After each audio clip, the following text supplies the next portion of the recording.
When my parents stole thousands from me before I was 18. Part 1/2. I'm still trying to wrap my head around it, but I think it's time to share my story with the world.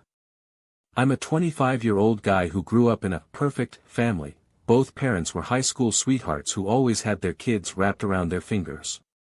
Or so I thought.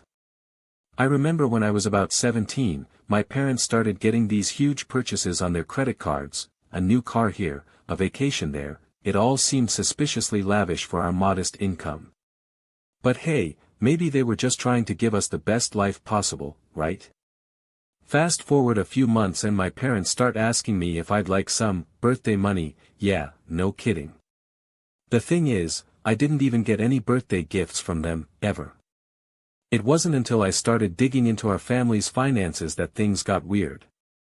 My mom had taken out a loan for $10,000 in my name when I was just 15 years old, and by the time I was 18, she'd racked up another $20,000 in credit card debt bearing my name too. And get this, both accounts were maxed out with balances in the thousands. I was livid, but what really blew my mind was when I discovered that my parents had been using my birthday money to pay off these debts. Like, they took my money to pay off their own messes.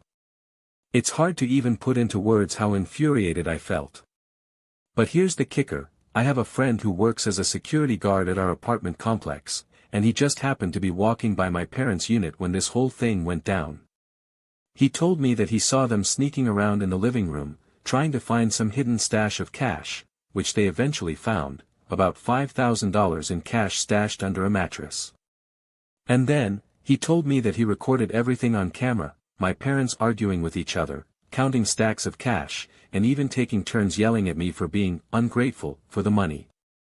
Yeah, I'm still trying to process that one. I don't know what kind of damage this will do to our family's relationship, but I do know that justice will be served.